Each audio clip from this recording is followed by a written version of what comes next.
Imagina por un segundo que el mundo entero te dice que no tienes talento. Imagina que tu propio padre, un hombre severo llamado Elias Disney, no entiende por qué pierdes el tiempo haciendo garabatos en lugar de trabajar duro en la granja allá en Marceline, Missouri. Estamos a principios del siglo XX y un pequeño niño llamado Walter Elias Disney, nacido en diciembre de 1901, no tiene dinero para cuadernos ni lápices finos. ¿Sabes qué hace? Toma un palo, busca un poco de lodo o carbón y dibuja en las paredes del granero. Ese niño, que buscaba escape en los animales del campo porque su realidad era dura y disciplinada, está a punto de cambiar la historia del entretenimiento para siempre. Aunque primero, el destino le tiene preparada una serie de golpes que tumbarían a cualquiera. Walt no era un genio académico. De hecho, a los 16 años dejó la escuela porque sentía que el mundo lo llamaba a gritos. Se fue a la guerra en Europa, no como soldado, sino como conductor de ambulancias de la Cruz Roja. Pero aquí está lo curioso. Mientras otros soldados guardaban armas, la ambulancia de Walt estaba cubierta de dibujos. Él no quería destruir, él quería crear. Al regresar a Kansas City, su mente estaba encendida. Tenía una visión, pero no tenía ni un centavo en el bolsillo. Es aquí donde entra en escena su hermano, Roy Disney. Si Walt era el soñador que miraba a las estrellas, Roy era la ancla que mantenía los pies en la tierra. Juntos, y con un talento increíble llamado Ub Iwerks, fundaron su primer estudio. ¿Y saben qué pasó? Fracasaron rotundamente. El hambre era real, amigos. Se dice que Walt llegó a estar tan quebrado que comía comida para perros. Y vivía en su oficina, lavándose en la estación de tren local porque no tenía para pagar un alquiler. Pero en lugar de rendirse, Walt hizo lo que solo los locos o los genios hacen. Tomó sus últimos dólares, compró un boleto de tren de primera clase para parecer exitoso y se fue a Hollywood con una maleta de cartón y un sueño que nadie más veía. En California las cosas empezaron a brillar. Crearon hasta un personaje carismático, un conejo llamado Oswald, el conejo afortunado. Fue un éxito total. Walt estaba feliz, por fin sentía que lo había logrado, que el mundo lo reconocía. Pero aquí es donde la historia se vuelve oscura. En 1928, Walt viaja a Nueva York para pedir un aumento de presupuesto a su distribuidor, un hombre llamado Charles Mintz. Lo que Walt no sabía era que estaba entrando en una emboscada. Cuando llegó a la oficina, Mintz le soltó la bomba con una sonrisa fría. No solo no le daría más dinero, sino que le iba a pagar menos. Y si Walt no aceptaba, Mintz le reveló su jugada maestra. Se había robado a casi todos los animadores de Walt a sus espaldas, y legalmente el personaje de Oswald ya no le pertenecía a Disney. Walt se quedó solo.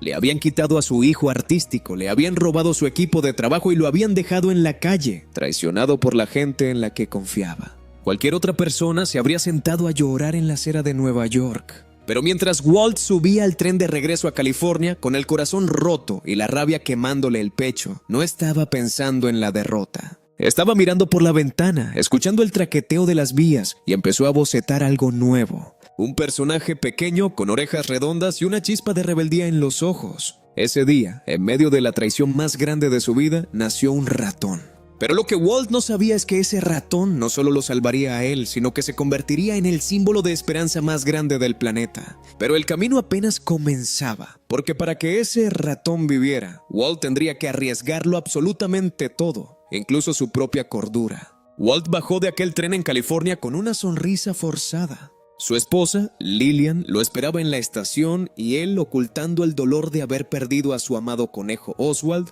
solo le dijo: «Ya no tenemos al conejo, pero vamos a estar bien». En su libreta llevaba los bocetos de ese ratoncito al que quería llamar Mortimer. Fue Lillian quien le dijo que ese nombre sonaba demasiado pomposo y sugirió uno más amigable, Mickey. Pero no se equivoquen, el nacimiento de Mickey Mouse no fue un cuento de hadas. Al principio, nadie lo quería. Los exhibidores de cine decían que un ratón en pantalla solo asustaría a las mujeres y que era una idea ridícula. Walt produjo 2 cortometrajes mudos y nadie se los compró. Estaba de nuevo contra la pared, con las deudas respirándole en la nuca y el fantasma del fracaso de Kansas City burlándose de él. Fue entonces cuando Walt tomó una decisión que todos llamaron ruina financiera. En 1928 el cine sonoro estaba naciendo y él decidió que Mickey no solo se movería, sino que se escucharía. Invirtió hasta el último centavo que no tenía en Steamboat Willie. Él mismo hizo la voz de Mickey porque no podía pagar a nadie más. El resultado fue una explosión de alegría que el mundo nunca había visto. La gente gritaba en las salas de cine. De la noche a la mañana, el hombre que fue traicionado en Nueva York se convirtió en el rey de la animación. Pero Walt Disney no era un hombre que se conformaba con el dinero o la fama fácil.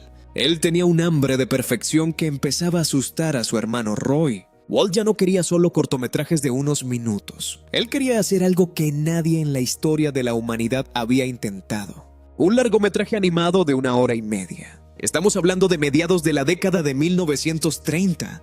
La industria de Hollywood se reía de él. Los periódicos titularon el proyecto como la locura de Disney. Decían que los adultos no aguantarían ver dibujos animados tanto tiempo, que les dolerían los ojos por los colores brillantes y que Walt terminaría en la ruina total. Y honestamente estuvieron a punto de tener razón. Para crear Blancanieves y los 7 enanitos, Walt obligó a sus artistas a ir más allá del límite humano. Si te va gustando el video hasta ahora, por favor dale al botón de suscribirse o seguir, eso me ayuda muchísimo. Continuemos. Trajo animales reales al estudio para que los dibujantes estudiaran sus movimientos. Instaló cámaras multiplano carísimas para dar profundidad y exigió un nivel de detalle que hacía que los costos se dispararan al cielo. El presupuesto original era de $250,000, pero terminó costando la increíble cifra de $1,500,000 de aquella época. Roy Disney estaba aterrorizado. Los bancos le cerraron las puertas. Walt tuvo que hipotecar su propia casa, puso su vida entera como garantía. Hubo momentos en que el estudio no tenía ni para pagar la luz. Sus empleados estaban agotados, la presión era asfixiante y la incertidumbre drenaba la energía de todos. Walt estaba apostando el futuro de su familia, el de su hermano y el de cientos de trabajadores en una película sobre una princesa y unos mineros que muchos consideraban una tontería infantil. Si Blancanieves fallaba, Disney desaparecía para siempre. No habría parques, no habría castillos, no habría legado. Solo sería el recuerdo de un hombre que soñó demasiado alto y se quemó las alas. Llegó la noche del estreno en diciembre de 1937 en el Carthay Circle Theater. La crema innata de Hollywood estaba ahí, muchos esperando ver el desastre final de Walt. Se apagaron las luces, comenzó la música y el silencio se apoderó de la sala. Pero algo mágico ocurrió. Cuando Blancanieves cayó en su sueño profundo, los hombres más rudos de la audiencia empezaron a llorar. Al encenderse las luces, la ovación fue tan larga que parecía que nunca iba a terminar. Fue el éxito más grande de la historia del cine hasta ese momento. Walt no solo recuperó su casa, sino que construyó un estudio nuevo y moderno. Parecía que por fin la paz había llegado. Pero lo que Walt no sabía era que el éxito atrae sombras y que pronto se enfrentaría a una guerra interna que le rompería el corazón de una manera que ningún banco pudo hacer. Después del éxito masivo de Blancanieves, Walt Disney era visto como un mago. Pero la magia tiene un precio, y el estudio se había convertido en una fábrica de presión absoluta. Walt, en su búsqueda enfermiza por la perfección, se volvió un jefe extremadamente exigente. No era un hombre de abrazos, era un hombre de resultados. Si un dibujo no era perfecto, lo tiraba a la basura sin mirar atrás. A principios de la década de 1940, mientras el mundo empezaba a arder por la Segunda Guerra Mundial, el estudio de Disney vivía su propia batalla interna. Muchos de sus animadores, los mismos que habían pasado noches sin dormir para salvar la empresa, sentían que Walt se llevaba toda la gloria mientras ellos ganaban sueldos mediocres y no recibían el crédito que merecían. La tensión explotó en 1941. Los trabajadores se declararon en huelga. Imagina el dolor de Walt. Él veía a sus empleados como su familia, como los engranajes de su sueño. Verlos afuera de su estudio con carteles gritando en su contra lo destrozó por dentro. Walt no lo entendía. Él se sentía traicionado de nuevo, pero esta vez por su propia gente. El ambiente se volvió tóxico, lleno de resentimiento y amargura. Disney, el hombre que creaba mundos de felicidad, llegaba a su oficina en un ambiente de odio. Se dice que esta etapa fue una de las más oscuras de su vida, volviéndose paranoico y sintiendo que el sistema y las ideologías políticas de la época querían destruir su legado. Pero el destino no le dio tregua para recuperarse. Justo cuando la huelga terminaba, ocurrió el ataque a Pearl Harbor. De la noche a la mañana, el ejército de los Estados Unidos tomó el estudio de Disney. Soldados con armas custodiaban la entrada donde antes caminaban personajes de cuentos de hadas. El gobierno le ordenó a Walt dejar de hacer fantasía para producir películas de propaganda militar y videos de entrenamiento. Disney se convirtió en una herramienta de guerra. La creatividad se estancó. El dinero dejó de fluir como antes y la empresa se hundió en una deuda millonaria que parecía imposible de pagar. Walt estaba agotado. Físicamente, su salud empezaba a flaquear por el exceso de cigarrillos y el estrés, pero su mente, esa mente que nunca descansaba, estaba tramando algo todavía más loco. En esos años oscuros, Walt solía llevar a sus 2 hijas a los parques locales los fines de semana. Se sentaba en una banca comiendo cacahuates mientras miraba a las niñas dar vueltas en carruseles viejos, sucios y descuidados. Veía a los padres aburridos y a los niños en lugares que no tenían nada de mágicos. Fue en esa banca, en medio de la crisis financiera y el cansancio de la guerra, donde nació una idea que todos, incluyendo a su hermano Roy, consideraron una verdadera demencia: Disneylandia.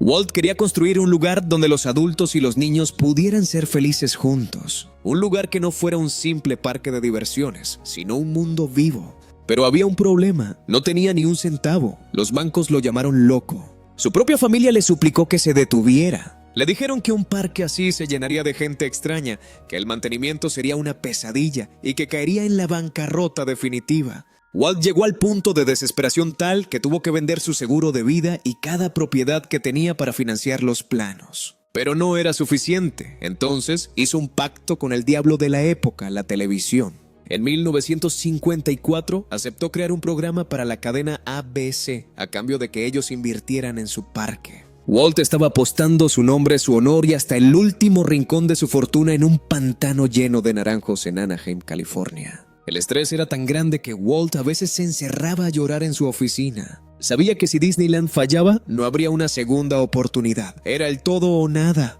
Y entonces llegó el día de la inauguración, el 17 de julio de 1955. Un día que pasó a la historia no por ser perfecto, sino por ser un desastre total que casi acaba con el sueño antes de que empezara. El 17 de julio de 1955 debía ser el día más feliz en la vida de Walt. Había invertido $17 millones y cada gramo de su reputación.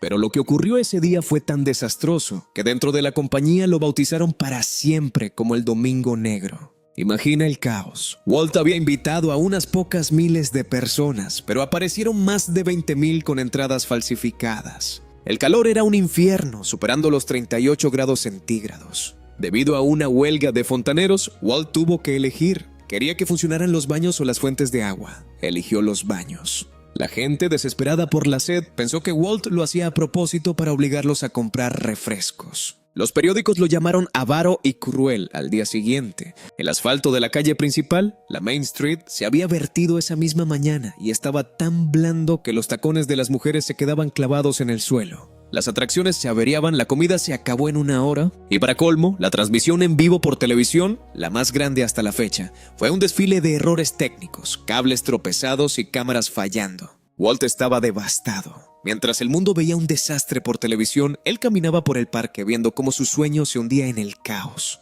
Pero aquí es donde vemos la verdadera cara de Walt Disney. No se escondió, no buscó culpables. Esa misma noche, mientras los críticos escribían que el parque cerraría en menos de 1 año, Walt se puso a trabajar. En los meses siguientes, Walt dormía en el apartamento pequeño secreto que construyó encima de la estación de bomberos del parque. Se despertaba de madrugada para observar a los visitantes, anotando qué les hacía sonreír y qué les molestaba. Esa dedicación obsesiva dio sus frutos. En solo 7 semanas, 1 millón de personas habían cruzado las puertas. Disneyland no era solo un parque, era un fenómeno cultural que estaba generando montañas de dinero, permitiendo que Walt y Roy finalmente pagaran todas sus deudas de décadas. Con el éxito de Disneyland y sus películas volviendo a la cima, Walt Disney ya no era solo un animador, era un icono mundial. Pero el dinero nunca fue su meta final. Walt quería más. Quería construir la ciudad del mañana, un lugar llamado Epcot, donde la tecnología y la humanidad vivieran en armonía. Estaba en la cúspide de su poder, planeando la compra de miles de hectáreas en Florida para un proyecto secreto que sería 10 veces más grande que Disneyland.